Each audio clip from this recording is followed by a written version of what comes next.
Bonjour Monsieur Laurent Malter. Bonjour. Vous êtes le dirigeant des établissements Malter à Moreuil. Et dites-moi, parmi vos ancêtres, il y a votre grand-père paternel, Norbert Malter, qui est une grande figure de l'histoire de Moreuil. En fait, c'était un héros de la résistance au destin tragique, c'est bien cela? Oui, tout à fait.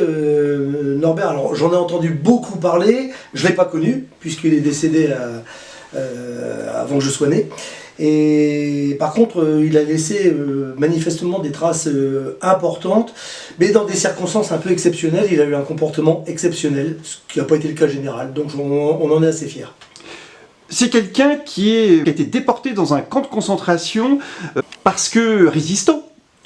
Alors il a été résistant aux premières heures de la guerre, il a décidé d'arrêter son activité dans le textile pour ne pas collaborer avec les Allemands, les envahisseurs à l'époque. Et donc il a été capturé, je ne sais plus en quelle année, dénoncé, et puis ensuite déporté à Mauthausen, au camp de concentration de Mauthausen, où il est décédé à la Libération.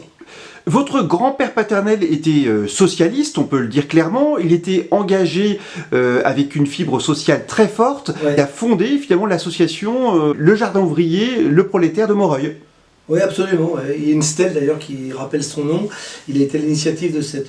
Oui, il était. Enfin, j'en ai toujours entendu parler comme d'un type très humain, très droit, très rigoureux, très juste en fait, très juste. C'est ça qui m'est revenu moi dans ce que j'ai appris.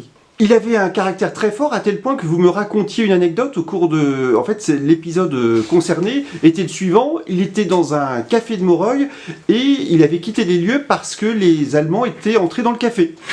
Bon, alors c'est une histoire évidemment qu'on m'a racontée. Alors j'ai pas trouvé les preuves, mais ça m'a été raconté. Voilà. L'anecdote, c'était qu'il était dans un café en train de boire un café avec ses copains, et puis des Allemands entrent dans le café. Et puis dans ce qu'on m'a raconté, c'est qu'en les voyant arriver, il s'est levé, il a dit à ses copains: on s'en va, ça pue le boche ici. Ce que je trouve héroïque ou bête, mais en tout cas pas lâche. On a publié récemment un article consacré à Norbert Malter dans nos colonnes du Bonhomme Picard, et les gens étaient visiblement très touchés par la figure de votre grand-père, par le courage dont il a fait preuve. C'est quelque chose qui vous touche beaucoup? Il a laissé un souvenir très fort ici, hein? Oui, il a marqué très fortement, manifestement. Il a dû mourir à 42 ans, et donc il a laissé quand même un souvenir incroyablement fort dans la mémoire. Et moi, j'ai des histoires multiples de gens qui sont venus me voir en me racontant des anecdotes comme celle-ci, assez incroyables sur sa qualité d'être, quoi. C'était quelqu'un, à mon avis, qui a imprimé fortement ses contemporains. Ouais.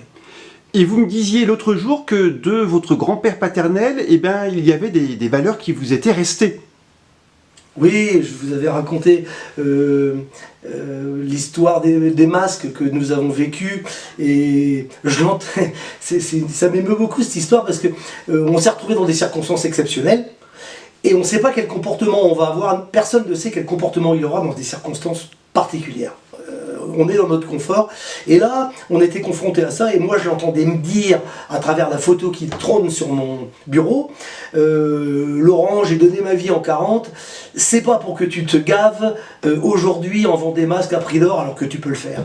Voilà, donc c'est ce qui m'avait motivé à l'époque Enfin, ça a été fort pour moi, cette image-là. C'est un message qui m'a été transmis au-delà des générations, enfin, au-delà de sa vie.